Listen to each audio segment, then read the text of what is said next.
Best law of attraction money and success coach అయిన ప్రముఖ షేక్ అన్వర్ గారిచే మే 18th హైదరాబాద్ లో జరగబోయే 1 day magic of law of attraction and millionaire mind work shop కి register చేసుకోండి. నమస్కారం అమ్మ గారు. నమస్తే అమ్మా.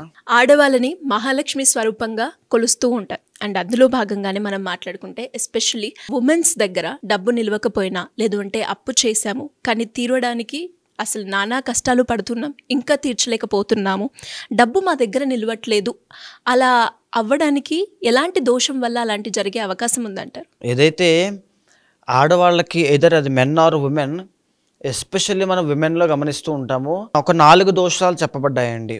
అందులో భాగంగా అవి ఉన్నవాళ్ళు ఏంటి అంటే డబ్బు నిలబడకపోవడం, సక్సెస్ లేకపోవడము, ఏదో విధంగా కంప్లీట్ డౌన్ఫాల్లో ఉండడము. ఇది ఖచ్చితంగా ప్రతి ఒక్కరు తెలుసుకోవాలి. ఎందుకని అంటే ఆ 4 దోషాల్లో మొదటిది వ్యయదోషం అని ఉంటుందండి. వ్యయదోషాత్ నిత్యం అర్ధస్య క్షయం భవేత్ అంటారంటే వ్యయము అంటే ఖర్చు అండి, వెళ్ళిపోవడం, లాస్. సో ఎప్పుడైతే వ్యయము అనేటువంటిది ఒక దోషంగా ఒక అలవాటుగా ఉందో, ఖర్చు పెట్టడము, ఇవ్వడము, దానం చేయడము ఇదే ఎక్కువగా ఉంది అనుకోండి, మనం వింటూ ఉంటాం తింటూ ఉంటే కొండలనే తరిగిపోతాయి అంటుంటారు. అలాగా ఎంత సంపాదించినా ఎంత ఉన్నా వ్యయదోషం ఉన్న వాళ్ళకి డబ్బు నిలబడదు, మొత్తం వెళ్ళిపోతాయి. అర్ధము అంటే డబ్బు అండి, అర్ధస్య క్షయం భవేత్, ధనం అంతా కూడా క్షయం అయిపోతుంది, ఉండదు.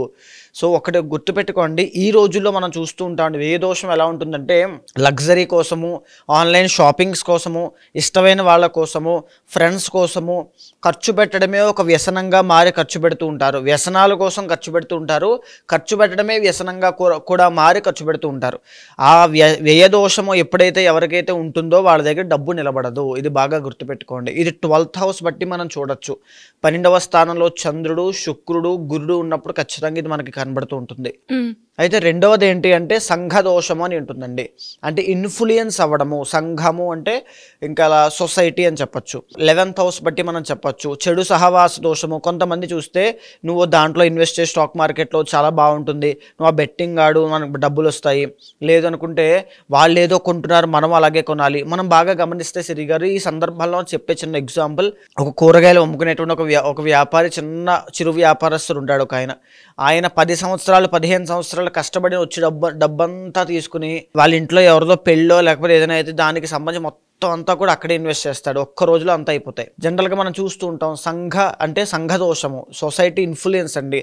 వాళ్ళు అంత ఘనంగా చేశారు, నేను ఇంతే ఘనంగా చేయాలి అనేటువంటి అనవసరమైన ఆడంబరాలకి, మితిమీరిన ఆడంబరాలకి ఖర్చు పెట్టేటువంటిదే ఇన్ఫ్లుయెన్స్ అయినప్పుడు వచ్చేటువంటి సంఘ దోషము. దీని మూలాన ప్రెస్టేజ్కి వెళ్ళిపోయి లగ్జరీ కోసము పోటాపోటీగా డబ్బులు ఖర్చు పెట్టి అప్పుల పాలైపోయిన వాళ్ళు కొన్ని 100 మంది ఉన్నారండి. ఈ సంఘ దోషం ఉన్న వాళ్ళు కూడా అంతే, కంప్లీట్గా నష్టపోవడం తప్ప వీళ్ళకి ఏది ఇంకో ఆప్షన్ ఉండదు. నష్టపోయినా ప్రెస్టేజ్ తగ్గకూడదు అనేటువంటి ఉద్దేశంతో అప్పు చేసి మరీ పెడతారు వీళ్ళు. ఆ రకంగా వీళ్ళది ఉంటుంది. సో ఇక మూడవది ఏంటి అంటే అభావన దోషము. అంటే ఫైనాన్షియల్ ప్లానింగ్ లేకపోవడము. అంటే సపోజ్ ఒక వ్యక్తి నెలకు 1,00,000 రూపాయలు సంపాదిస్తే దాంట్లో వచ్చిన డబ్బుని ఎలా మనం ఒక ఇన్వెస్ట్మెంట్ చేయాలి, ఎంత దాచుకోవాలి, ఎంత ఖర్చు పెట్టాలి, బేసిక్ నీడ్స్ ఎంతవరకు పెట్టుకోవాలో తెలియకపోవడము. అదే కాకుండా ముందు చూపు లేకుండా ఇప్పటికిప్పుడే ఎంజాయ్ చేసి ఇప్పుడే ఈరోజు కొంతమంది మనం చూస్తామండి. ఈ యొక్క భావన ఎలా ఉంటుందంటే డబ్బు కావాలంటే మళ్ళీ సంపాదించుకోవచ్చు, ఇలాంటి మూమెంట్ మళ్ళీ తిరిగి రాదు అనే ఉద్దేశంతో మొత్తం ఖర్చు పెడుతుంటారు. అలాంటి మూమెంట్స్ ప్రతిరోజు ప్రతి క్షణం వస్తూనే ఉంటాయి వాళ్ళకి, అలా ఖర్చు పెడుతూనే ఉంటారు వాళ్ళు. నెక్స్ట్ మినిట్ మన దగ్గర డబ్బులు లేకపోతే ఏం చేయాలి, అప్పు చేద్దాం, అవసరం అయితే అది అమ్మేద్దాం, ఇది అమ్మేద్దాం, ఇంత తాకట్టు పెట్టేద్దాం. ఎక్కువగా డ్రింక్ అడిక్షన్ ఉన్నవాళ్ళు ఖచ్చితంగా ఇది ఆలోచన విధానం దీంతోనే ఉంటారు.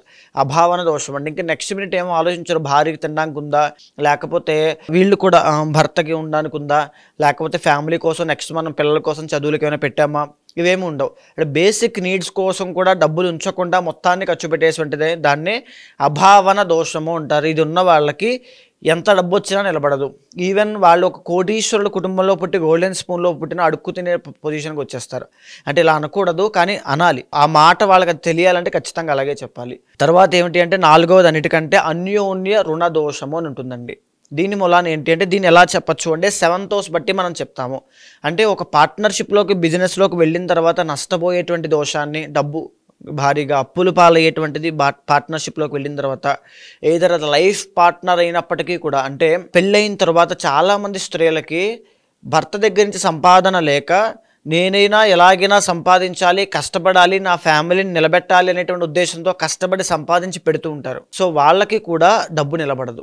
ఇంకొక కొన్ని సందర్భాల్లో ఏం చేస్తారంటే భర్తకి తెలియకుండా నేను ఎలాగోలా ఇంట్లో తెలియకుండా ఒక వడ్డీ వ్యాపారం చేయాలి, ఇంట్లో తెలియకుండా దేంట్లో ఇన్వెస్ట్ చేయాలి, సడన్గా వాళ్ళకి సర్ప్రైజ్ ఇద్దామనే ఉద్దేశంతో అయిన వాళ్ళకి కాని వాళ్ళకి డబ్బులు ఇస్తూ వెళ్ళి మోసపోయే సందర్భాలు ఎన్నో ఎదురవుతాయి. అంటే ఎప్పుడైతే భర్తని కాదని చెప్పి ముందుకు వెళ్ళి చేసేటువంటి సందర్భాలు, ఇన్వెస్ట్ చేసే సందర్భాలు, డబ్బులు ఖర్చు పెట్టే సందర్భాలు ఉంటాయో అప్పుడు అన్నీ కూడా కొలాప్స్ అయిపోతారు. ఫైనాన్షియల్ కొలాప్సింగ్ మూమెంట్స్ అన్నీ కూడా అప్పుడు కనబడతాయి. దీన్నే అన్యోన్య రుణ దోషంగా పిలుస్తారమ్మా. సో ఈ 4 దోషాల్లో ఎవరికి ఏది ఉన్నా కంప్లీట్గా నష్టపోతారని చెప్పొచ్చు. ఖచ్చితంగా నష్టపోయే ప్రతి నక్షత్రానికి కూడా ప్రతి ఒక్కళ్ళకి కూడా ఒక అలవాటు అనేటువంటిది ఉంటుంది. దాన్ని సరిచేసుకోవడానికి మనం చెప్పేటువంటి ప్రయత్నం ఇది. పైగా దానికి తగినటువంటి పరిహారములు, ఫర్ సపోజ్ ఏ దోషం 12th హౌస్ బట్టి చూసేటువంటి, సంఘ దోషం 11th హౌస్ బట్టి చూసేటువంటిది, అభావన దోషం అంటే 5th హౌస్ బట్టి వాళ్ళ యొక్క అలవాట్లు ఏమిటి, 5th and 6th హౌసెస్ అండి. తర్వాత అన్యోన్య రుణ దోషం 7th హౌస్ బట్టి చూసేటువంటిది. సో ఇంత డీప్ స్టడీ మనం ఎందుకు చేసి చెప్తున్నాము అనేది జాగ్రత్త కోసము. ఒకవేళ ఆ దోషం ఉన్నట్లయితే కంప్లీట్గా నష్టపోకుండా కొన్ని దోషాల్లో ఈ అన్యోన్య రుణ దోషం ఉన్న వాళ్ళకి, స్త్రీలకి నష్టపోయిన సంవత్సరాల తరువాత కూడా వాళ్ళకి ఆ రియలైజేషన్ రాదు, నేను నష్టపోయాను అనేటువంటిది. ఇంకా ఏదో పెట్టుబడి పెడుతున్నా వస్తుంది అనే భావన, ఆ ట్రాన్స్లోనే వాళ్ళు ఉండిపోతారు. సో ఆ నష్టం వాళ్ళకి కలగకుండా దాన్ని తెలియజెప్పే ప్రయత్నమేనండి ఇది. ఉమా గారు మీరు అన్నట్టుగానే ఎస్పెషల్లీ ఉమెన్స్ గురించి మనం మాట్లాడుకుంటున్నాం కాబట్టి పైన చెప్పిన వాటిల్లో విశాఖ నక్షత్రం వారికి ఎలాంటి దోషం ఉండే అవకాశం ఉందంటారు? తప్పకుండా అమ్మ. విశాఖ నక్షత్రం అనేటువంటిది 2 రాశిలో సంచారం చేస్తూ ఉంటుంది. విశాఖ నక్షత్రము 1, 2, 3 పాదాలు తులారాశిలో సంచారం చేస్తూ ఉంటే 4వ పాదం మాత్రము వృశ్చిక రాశిలో సంచారం చేస్తూ ఉంటుంది. అయితే బేసిక్గా విశాఖ నక్షత్రం 1, 2, 3 పాదములు అంటే తులారాశికి సంబంధించి మనం చూడాలి అంటే వీళ్ళకి ఎందుచేత డబ్బులు వృధాగా ఖర్చు అవుతుంటాయి అంటే మనం అడిగినటువంటి దాంట్లో చెప్పిన దాంట్లోనే వృధా అనేటువంటిది ఉందండి. వీళ్ళకి ద ఒరిజినల్ 12th హౌస్ అనేటువంటిది కన్య అవుతుంది. అంటే బుధుడి యొక్క క్షేత్రము, అక్కడ శుక్రుడు నీచ స్థితి పొందేటువంటి స్థానం అది. ఆ స్థానంలో ఎప్పుడైతే వీళ్ళకి తులారాశికి విశాఖ 1, 2, 3 పాదాల వాళ్ళకి లగ్జరీ కోసము అనవసరమైన ఖర్చు పెట్టడము, లేదు అనుకుంటే ఫ్రెండ్స్ కోసం దానం చేయడము, లేదు అనుకుంటే రాంగ్ ఇన్వెస్ట్మెంట్స్ చేయడం. బికాజ్ బుధుడికి సంబంధించిన వ్యాపారం అండి wrong investments, wrong stock investments, wrong share market investments, ఇవన్నీ చేయడము, తీవ్రంగా నష్టపోవడము. అండ్ ఇంకొక విషయం ఏంటంటే అండి, విశాఖ నక్షత్రం 1, 2, 3 పాదాల వాళ్ళకి మేజర్గా ఉండేటువంటి ఈ యొక్క వ్యయ దోషం, ఇప్పటిదాకా నేను చెప్పినంత వ్యయ దోషం అండి, ఖర్చు పెట్టడం, రాంగ్ ఇన్వెస్ట్మెంట్స్, ఇవన్నీ కూడా. దీంతో పాటుగా బంధువుల ద్వారా తీవ్రంగా నష్టపోయేటువంటి అవకాశం ఎక్కువగా ఉంటుంది.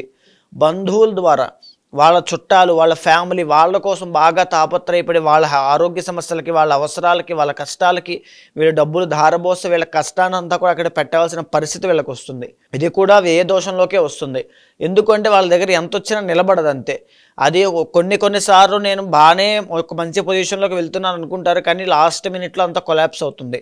సో చాలా జాగ్రత్తగా డబ్బుల విషయంలో ఉండాలమ్మా. అదేవిధంగా అన్యోన్య రుణదోషం అనేటువంటిది ఉంటుంది. దీని మూలాన ఏమిటి అంటే ద ఒరిజినల్ 7th లార్డ్ అనేటువంటి కుజుడు కాబట్టి పెళ్లి విషయంలో, ఎస్పెషల్లీ పెళ్ళి అయిన తరువాత భార్యాభర్తల మధ్యలో ఈగో అనేటువంటిది పెరగడము, నువ్వా నేనా అనేటువంటిది, నీ సంపాదనతో నేను బ్రతకాలా అనేటువంటి ఒక భావన కలిగి నేను కూడా సంపాదిస్తానే భావనతో ముందుకు వెళ్ళి ఉన్నటువంటి డబ్బుల్ని దాచుకున్న డబ్బుల్ని తీసుకుని ఇంకా డబ్బు అంతా సేకరించి ఒక బిజినెస్ మీద ఇన్వెస్ట్ చేయడము, నష్టపోవడము, లేదా ఆ డబ్బు అంతా కూడా లిటిగేషన్స్లో, ల్యాండ్ లిటిగేషన్స్లో కానీ సంథింగ్ ఏదైనా ఒక లిటిగేషన్స్లో ఇరుక్కుని అది కలహాలు, తగాదాలు, కోర్టు పాలవడం లాంటివి జరిగే అవకాశాలు ఎక్కువగా ఉంటాయి.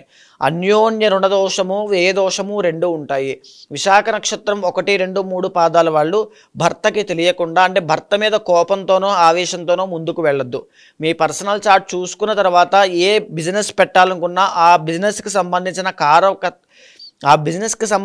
కారకత్వ ప్లానెట్, అంటే ఆ గ్రహం ఏదైతే ఉందో అది మీకు అనుకూలంగా ఉందా లేదా చూసుకుని మాత్రమే ముందుకు వెళ్ళండి. ఇకపోతే 4వ పాదం అండి, అంటే విశాఖ నక్షత్రం 4వ పాదం వృశ్చిక రాశికి సంబంధించింది. వీళ్ళకి బేసిక్గానే వీళ్ళు దేని మీద కష్టపడతారంటే ఈ యొక్క మ్యారీడ్ లైఫ్ అండి. మ్యారీడ్ లైఫ్ అనేది వీళ్ళకి అంతగా కలిసి రాదని చెప్పచ్చు. బికాజ్ ఎందుకంటే వీళ్ళే డామినేషన్ ఎక్కువగా ఉంటుంది వృశ్చిక రాశికి సంబంధించి. వీళ్ళు చాలా టాలెంటెడ్ కూడా, చాలా స్కిల్డ్ పర్సన్స్ కూడా. సో టాలెంట్ ఎందుకు వేస్ట్ చేయాలి అనేటువంటి దాంతో వీళ్ళే ఇంట్లో ఒక సంపాదించేటువంటి చెయ్యి వీళ్ళదే అవుతుందని చెప్పచ్చు. అంటే స్టార్ జాతకం వీళ్ళదే అవుతుంది. ఇంట్లో విశాఖ నక్షత్రం 4వ పాదం వాళ్ళది. ఇంట్లో వీళ్ళే సంపాదించడం, వీళ్ళే చలామణి చేయడం, వీళ్ళే ఒక ఐడియాస్ ఇవ్వడము, వీళ్ళే నడిపించడం ఇల్లు మొత్తాన్ని, ఇలాగ వ్యవహారం చేస్తుంటారు. సో వీళ్ళకి ఏంటి అంటే సంపాదించిన డబ్బు అది వీళ్ళు సంపాదించినా, వీళ్ళ యొక్క ఐడియాస్ ద్వారా సంపాదించినా వచ్చిందంతా కూడా మ్యారీడ్ లైఫ్ మీద లేదా భర్త కోసము వీటి కోసమే ఖర్చు అయిపోతాయి. అండ్ మేజర్గా ఏ నక్షత్రం అయినా లేకపోతే ఏ పాదంతో కూడిన నక్షత్రం అయినా విదేశాలు వెళ్ళడం వల్ల నష్టపోయేటువంటిది ఏదైనా ఉంది అంటే అది విశాఖ నక్షత్రం 4వ పాదం అండి. విశాఖ నక్షత్రం 4వ పాదం వాళ్ళకి విదేశాలు వెళ్తే అంతగా కలిసి వచ్చేటువంటి అంశం ఉండదు. సో ఖచ్చితంగా దూర ప్రాంతాలకు వెళ్ళకూడదు. వాళ్ళ యొక్క పుట్టిన చోటే వాళ్ళకి బలము. ఎంత ఇబ్బందులు వచ్చినా వాళ్ళ రిలేటివ్స్ కానీ లేదు అనుకుంటే వాళ్ళ ఊరు ఆ ప్రాంతం అట్మాస్ఫియర్ వాళ్ళకి బలాన్ని చేకూరుస్తుంది. వాళ్ళు ఏ వ్యాపారం చేసినా ఏం చేయాలనుకున్నా కూడా. సో ఎక్కడికి వెళ్లకుండా అక్కడే మీరు నిలబడిన చోటనే సంపాదించుకునే ప్రయత్నం చేయండి, నిలబడతాయి. అండ్ ఇంకొక సజెషన్ ఏమిటి అంటే మీకు అన్యోన్య రుణదోషం అనేటువంటిది మ్యారీడ్ లైఫ్లో మీరు ఖర్చు పెట్టడం, మీరే పై చేయవడం, దీనివల్లనే కొన్ని సందర్భాల్లో ఖర్చు పెట్టాల్సి వచ్చి విపరీతంగా వెళ్ళిపోతాయి. అంటే నేను చెప్పేటువంటి మాట మీకు బాగా అర్థమవుతుంది. అది ఏ శుభకార్యానికి అవ్వచ్చు, మీరే పెద్ద మనిషిలా వ్యవహారం చేసి ఇవ్వడం అవ్వచ్చు, సహాయం చేసే విధానంలో అవ్వచ్చు, ఎలా అయినా అవ్వచ్చు. అది వ్యయదోషము అన్యోన్య రుణదోషము రెండు ఉంటాయి. సేమ్ విశాఖ నక్షత్రం 4 పాదాల వాళ్ళకి మేజర్గా ఏ వ్యయదోషము అన్యోన్య రుణదోషము రెండూ పోవాలి అంటే విశాఖ నక్షత్రము 1, 2, 3, 4 పాదాల వాళ్ళు నవగ్రహ యాగం చేయండి. దీని మూలన అంటే ఆ యొక్క ఫలితం అనేటువంటిది మీకు ఇప్పుడు తెలియకపోవచ్చు. నవగ్రహ యాగం చేయడం వల్ల ఏం జరుగుతుంది అంటే ఏదైతే సంపాదిస్తూ ఉన్నారో అది నిలబడతాయి. ఆ బాధ ఎలా ఉంటుందంటే ₹1,00,00,000 సంపాదించే వ్యక్తి ₹1,00,00,000 కదండి, ఇంకా పై సంపాదించే వ్యక్తి నా దగ్గరకు వచ్చి రూపాయి కూడా నిలబడట్లేదంటే అన్ని కోట్లు నెలగలా ఖర్చు పెడుతున్నారు అని అడిగితే ఆయన పడినటువంటి బాధ ఒక రకంగా ఉంటుంది. అది మీకు కూడా ఆల్మోస్ట్ మీరు ఫేస్ చేసే ఉంటారు. మీరు ఎంత సంపాదించినా ఈవెన్ 1,00,000, 2,00,000, 3,00,000 నిలబడకపోతే అది మీరు అనుభవించలేకపోతే ఏదో విధంగా వెళ్ళిపోతే నేను ఏ తప్పు చేశానా అనేటువంటి ఒక భయము బాధ మీ వెంటాడుతూ ఉంటుంది.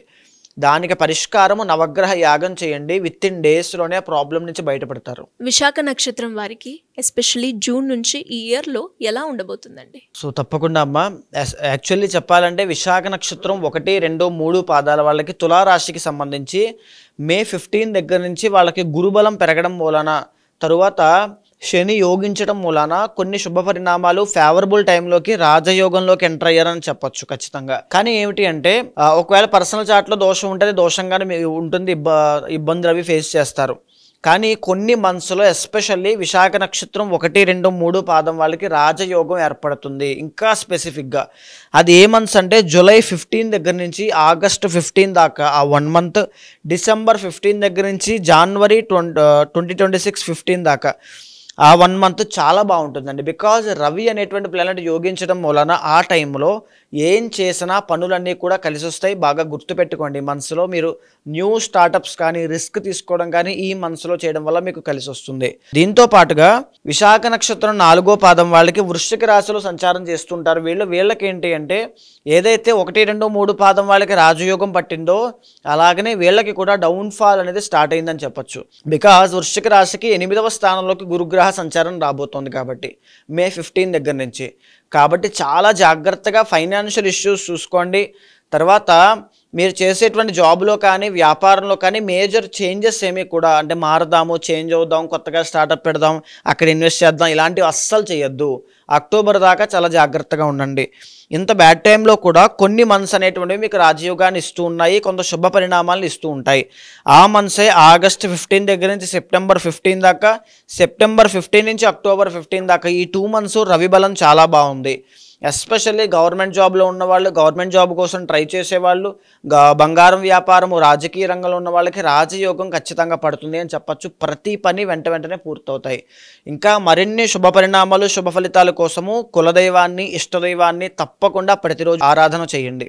అంటే ఎలా అంటే ఎవరికైనా కూడా ఇప్పుడు మీరు అన్నట్టుగానే ఎస్పెషల్లీ ఉమెన్స్ నా దగ్గర ఆర్థికంగా డబ్బు నిలవట్లేదు అనుకునే వాళ్ళు ఎవరైనా కూడా వేదిక ఆస్ట్రాలజీ పరంగా రెమెడీ చేసుకోవాలి అంటే ఎలా అప్రోచ్ అవ్వాలి మిమ్మల్ని? తప్పకుండా అమ్మ, మీకు కింద కనిపించే నెంబర్కి కాల్ చేస్తే మా వాళ్ళు మీకు పూర్తి వివరాలు అందిస్తూ ఉంటారు. సో ఏంటి అంటే ఇప్పుడు మనం మాట్లాడుకున్నంతా కూడా గోచారానికి సంబంధించిన అంశం అండి.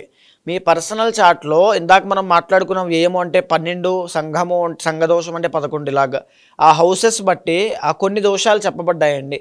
ఫర్ సపోజ్ విషనాగ కాలసర్పదోషం ఉంది అంటే వ్యసనాలు పాలైపోతారు, ఆ స్టాక్ మార్కెట్లో వాటిలో నెగిటివ్ ఇన్ఫ్లుయెన్స్ వల్ల తీవ్రంగా నష్టపోతారని అర్థము. సో అలాంటి కొన్ని దోషాలు, కొన్ని హౌసెస్, కొన్ని ప్లానెట్స్ యొక్క ప్లేస్మెంట్ వల్ల మీరు తీవ్రంగా కష్టపడచ్చు, నష్టపోవచ్చు. ఈవెన్ మీరు సక్రమమైన పద్ధతిలో వెళ్ళినప్పటికీ కూడా దాన్ని ముందుగానే చూసుకుని మీరు పరిష్కారం చేయడం మూలన, ఆ పరిహారం చేయడము, ఆ దైవారాధన మంత్రజపం చేయడం మూలన ఇమీడియట్గా మీకు రిజల్ట్స్ కనబడతాయి.